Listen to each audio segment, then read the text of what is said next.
देखो विद्यार्थियों, हमें इस प्रकार की त्रिभुज की रचना करना है। त्रिभुज ए बी सी में बी 60 अंश हो, बी सी 5 सेंटीमीटर हो, ए सी का माप 8 सेंटीमीटर हो। तो सबसे पहले रफ बना लेते हैं। यहाँ ऐसे छोटा सा रफ बना लेते हैं इसको ए बी सी। जैसे बी 60 अंश हो और बी सी 5 सेंटीमीटर हो और ए बी और ए सी इन दोनों का योग 8 हो। इस प्रकार त्रिभुज की रचना करना है। तो ए बी और ए सी का योग 8 हो। ये 2 हो सकता है, ये 6 हो सकता है, तब दोनों का योग, ये दूरी 2 और ये दूरी 6, तो ये 8 हो सकता है। या ये 3 हो सकता है, ये 5 हो सकता है, तब भी दोनों का योग 8 होगा। या ये 5 सेंटीमीटर, ये 3 सेंटीमीटर हो, तब भी उसका योग 8 हो सकता है। इस प्रकार त्रिभुज की रचना करना है। तो इस प्रकार की त्रिभुज की रचना करने के लिए सबसे पहले हम बी सी 5 सेंटीमीटर का रेखाखंड खींचा। यहाँ पे लिखेंगे बी सी 5 सेंटीमीटर का एक रेखाखंड खींचा। उसके बाद बी पर कोण बनाएंगे 60 अंश का। तो इस प्रकार यहाँ बी पे 60 अंश का कोण बनाना है। तो एक देखो, बिना चांदे की सहायता से ऐसे बनाओगे, ऐसे बनाओगे, बिना चांदे की सहायता से ऐसे बनाओगे। फिर इसी नाप को ऐसे नाप का ऐसे चाप काट दोगे, ऐसे इस प्रकार। फिर इस कटान बिंदु को ये दूर तक ले जाओगे, यहाँ तक ले जाओगे। मान लो इसको x नाम दे देते हैं, ठीक है। तो इस प्रकार ये 60 अंश का कोण बिना चांदे से बन जाएगा। या चांदे की सहायता से भी 60 अंश का कोण बना सकते हो। बिना चांदे से कैसे बनाएंगे? एक बार इस बिंदु को रोक कर ऐसे है बिंदु, तो इसको रख कर ऐसे चाप काटेंगे, ऐसे। उसके बाद ये बी बिंदु है। उसके बाद यहाँ से उसी चाप से ऐसे काटेंगे, ऐसे। फिर इसको ऐसे बढ़ा देंगे, तो ये जो बनता है ये 60 अंश का बनता है। इस प्रकार 60 अंश का कोण यहाँ पे बना सकते हैं। उसके बाद ये 60 अंश का कोण बनाएंगे। अब इस भुजा को 8 होना है, तो ये देखो एक ऐसे बनाए हैं, तो एक 8 सेंटीमीटर का ऐसा ले लेंगे, ये 8 सेंटीमीटर का, और उसको यहाँ से तोड़ के ऐसे मिला सकते हैं। ये टोटल 8 रहेगा, यहाँ से इसको ऐसे मिला सकते हैं। तो ये यहाँ मिल सकता है, या कम भी हो सकता है, या इस प्रकार ये 8 है तो ऐसे कम हो सकता है। ऐसे यदि मोड़ेंगे इसको यहाँ से तो कम हो सकता है, तो निश्चित दूरी को मोड़ना है, तो उसी प्रकार से बनाना है। तो इसको अगला कैसे करेंगे देखते हैं। यहाँ पे यहाँ से यहाँ तक का 8 सेंटीमीटर का चाप काटा, ये यहाँ से ऐसे करके ये 8 सेंटीमीटर का कहीं भी कटेगा। ये यहाँ से यहाँ तक का दूरी 8 सेंटीमीटर, इसको y नाम दे देते हैं। y नाम देने के बाद ये y से c को ऐसे मिला देते हैं, y से ये c को मिला देते हैं। y से c को मिलाया, ये y से c को ऐसे मिला देते हैं। ये कहीं भी c है, ये c को मिला देते हैं। तो y से c को मिलाने के बाद अब y c का समद्विभाजक खींचेंगे।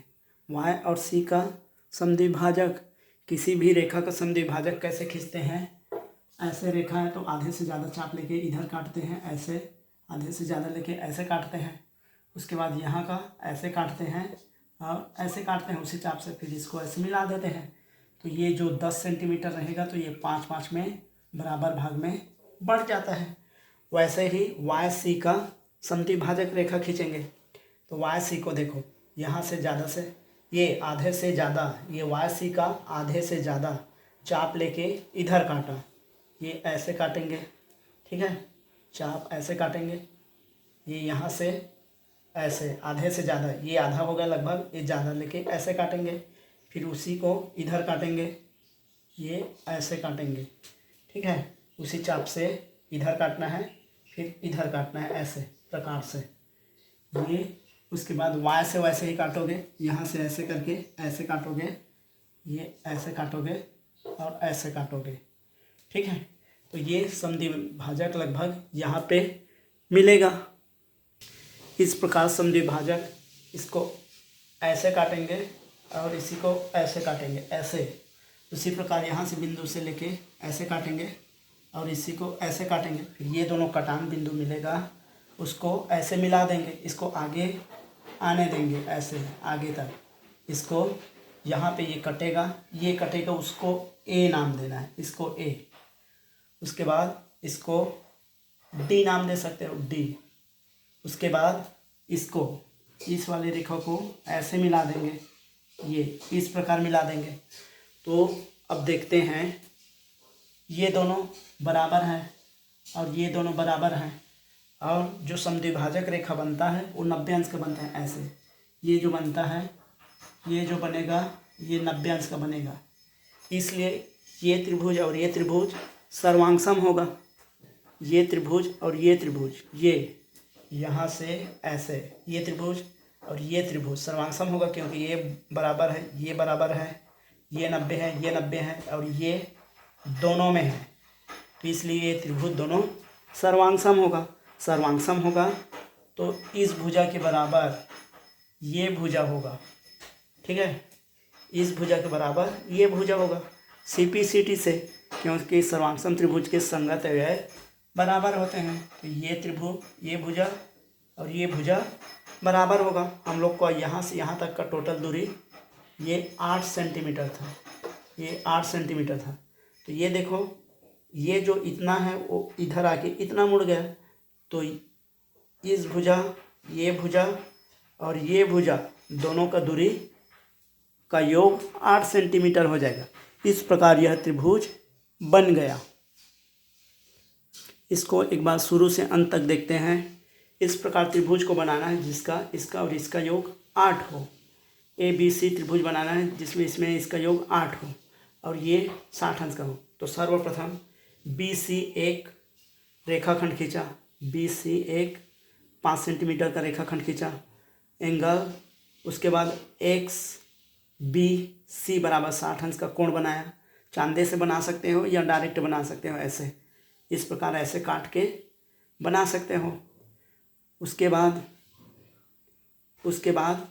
B को केंद्र मानकर, तीसरा यहाँ पे लिखेंगे, तीसरा B को केंद्र मानकर B को केंद्र मानकर ऐसे 8 सेंटीमीटर का त्रिज्या लेकर चाप काटा, जो XB को Y पर काटता है। B को केंद्र मानकर 8 सेंटीमीटर का त्रिज्या लेकर चाप काटा, जो ऐसे काटोगे तो यहाँ से यहाँ तक का दूरी 8 हो, तो ये ऐसे कटता है, जो XB को Y पर कटता है। तीसरा, उसके बाद चौथा लिखेंगे YC को मिलाया। ये चौथा हो गया, YC को मिलाया। उसके बाद YC को मिलाया। उसके बाद YC का समद्विभाजक, Y और C का समद्विभाजक रेखा एक खींचा, इसको मान लेते हैं MN। YC का एक समद्विभाजक रेखा MN खींचा, जो YC को D पर काटता है। इस प्रकार बना लेंगे, YC का समद्विभाजक रेखा खींचा, जो MN है, जो D पर कटता है। अब ये और ये दोनों त्रिभुज सर्वांगसम होगा, तो ये जो कटेगा यहाँ YN, जो यहाँ A पर कटेगा, तो A से C को मिलाया। तो अब हम देखते हैं कि ये दोनों सर्वांगसम हैं, तो इसके बराबर ये होगा। CPCT से सर्वांगसम त्रिभुज के संगत अवयव बराबर होते हैं, इसलिए इसके बराबर ये होगा, ये AY के बराबर AC होगा। और यहाँ पर ये देखो, तो यहाँ से इसका दूरी और इसका दूरी 8 था, तो इसलिए AC और AB का दूरी 8 होगा। इस प्रकार हमें अंत में लिख देंगे, छठवां लास्ट में लिख देंगे, त्रिभुज ABC। इस प्रकार त्रिभुज है जिसमें B 60 अंश का, BC 5 सेंटीमीटर और AB और AC 8 सेंटीमीटर है। इस प्रकार इस प्रश्न को बना सकते हैं।